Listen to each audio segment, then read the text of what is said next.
Ao meu lado, sempre, Ariane Bittencourt. Bom dia, Ari. Oi, Diego. Bom dia você também. Bom dia você, ouvinte, sintonizado com a gente nesta terça-feira. Diego, já parou para pensar numa cidade, num estado ou num país quase que todo no escuro? Que Nos dias loucura de isso que hoje, aconteceu ontem, não é? né? Tudo apagado. Tudo Me apagado. assustou especialmente a questão do impacto no tráfego aéreo, né? Muitos aviões sumiram Do ali radar. dos radares das É. torres de controle. Imagina o perigo, as tragédias que poderiam acontecer. É. O mundo se assustou O ontem, né? mundo se assustou. Imagine num dia normal de semana, todo mundo sem metrô, semáforos sem funcionar, o trânsito aquele caos, sem energia em casa, nos mercados, nos restaurantes, nos hospitais. Portugal e Espanha, ouvinte, foram atingidos ontem, então, por esse mega apagão que forçou o fechamento de empresas, de comércios e também provocou a interrupção do trânsito de trens, de metrôs e até de voos. Ontem, no fim da tarde, o primeiro-ministro da Espanha, o Pedro Sánchez, disse que ainda não tinha informações conclusivas sobre o motivo para esse blackout. Por lá, ainda bem, mais de 90% da energia já foi restabelecida.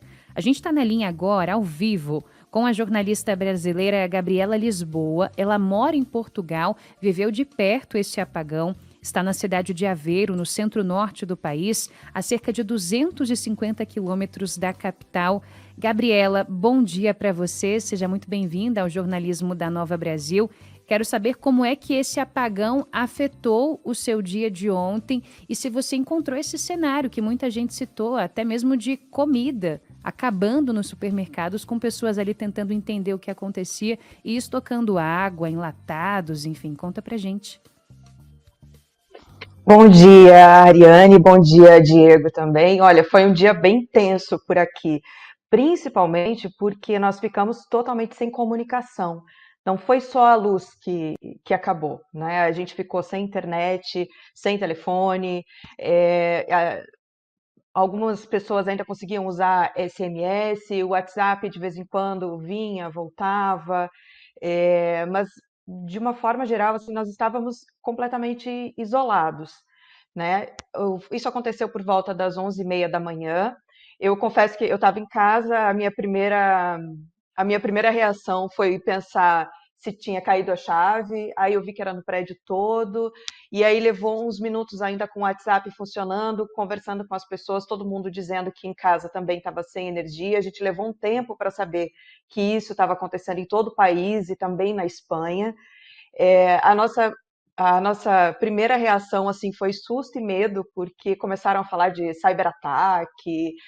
Há alguns dias o governo tinha dito que seria bom se as pessoas pudessem ter em casa um kit de emergência com água e alguma comida enlatada.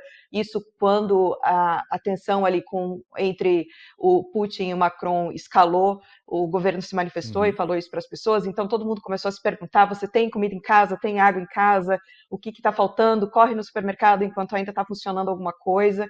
Meu marido correu no supermercado, que aqui do lado de casa já estava lotado, já não tinha água. Quando a gente foi, assim, não tinha nada de água, garrafa nenhuma de água, porque aqui, você sabe, na Europa, em vários países se toma água da torneira. Aqui em Portugal também é possível tomar água da torneira, mas muita gente prefere comprar ainda o galão de água, né? Então eles acabaram assim muito rápido, e a partir daí foi um efeito cascata, porque aí os sistemas de pagamento caíram, os caixas eletrônicos não estavam funcionando. Aí nós ficamos com medo desse apagão durar mais horas e a gente não ter dinheiro para comprar coisas que fossem necessárias, porque não tinha como sacar dinheiro, e hoje em dia a gente só anda com cartão de crédito. Não dava Sim. para cozinhar em casa. Nós somos muito reféns da eletricidade, né? Então o fogão é por indução, então ele só funciona com eletricidade. O sistema de água, as bombas são elétricas, então muita gente ficou sem água também. Então os transtornos, eles foram acontecendo num efeito cascata. E eu particularmente achei que não ia voltar ontem, achei que voltaria só hoje, e fiquei bem aliviada quando voltou. Gabi, obrigado pela tua disponibilidade. A gente vai te ouvindo e a gente vai ficando aflito, imaginando quase que uma cena de Black Mirror, de uma série de Netflix ou de um filme de ficção realmente assustador. Ainda bem que a sua previsão estava errada e as coisas se normalizaram já ontem. Detalhe um pouquinho mais pra gente, Gabriela, por gentileza, você que chega agora à nossa programação da Nova Brasil FM em todo o Brasil. A gente conversa ao vivo com a jornalista Gabriela Lisboa, que está em Portugal, e ela está relatando pra gente um pouquinho do cenário desse mega apagão ontem em parte da Europa. Detalhe um pouquinho pra gente, Gabi, por favor, como ficou a situação nos transportes públicos, nos aeroportos, hospitais, escolas. A vida parou por aí, né?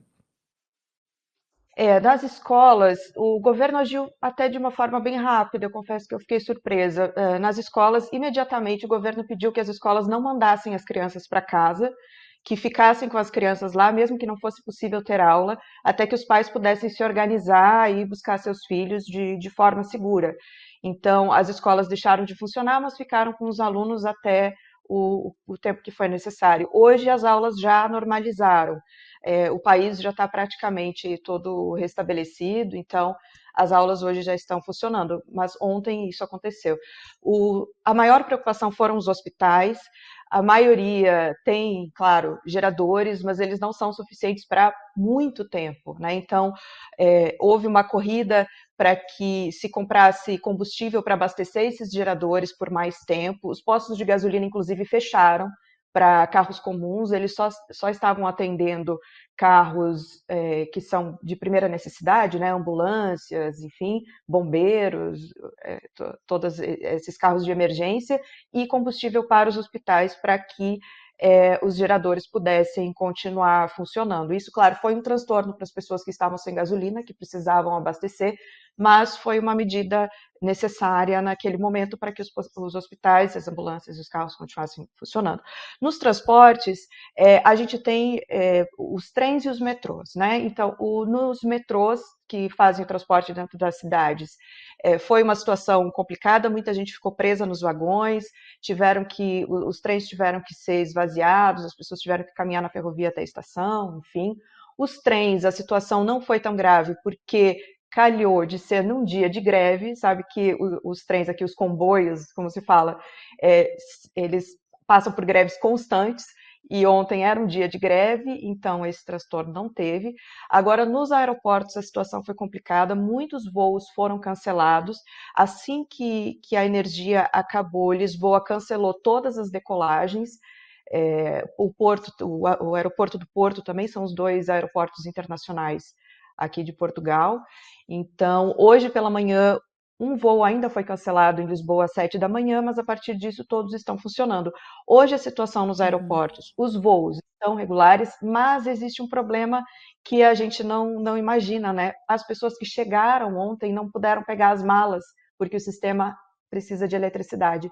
Então, hoje, Caramba. os aeroportos estão um caos, estão cheios, estão lotados, porque as pessoas todas que chegaram ontem, estão indo hoje buscar suas malas, porque ontem era impossível fazer com que as malas passassem pelas esteiras, enfim. Então, hoje a situação está confusa, está bagunçada, está caótica, mas os voos estão normalizados. Gabriela, nosso tempo está apertado, mas eu preciso te perguntar a respeito das causas, né? A informação que chega aqui ao Brasil é que as causas desse apagão ainda não estão claras para as autoridades portuguesas, espanholas, tem um jogo de empurra.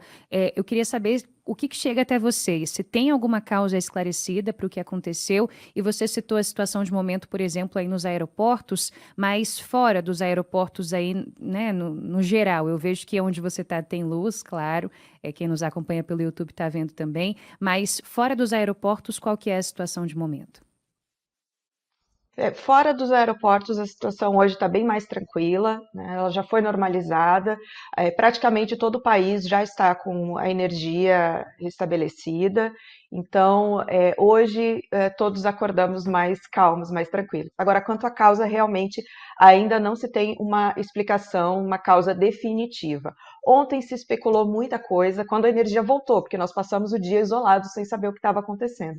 Quando a energia voltou, aí tivemos de volta a internet, enfim. Só quem tinha o radinho de pilha, né? O rádio, como sempre, fazendo um ótimo trabalho.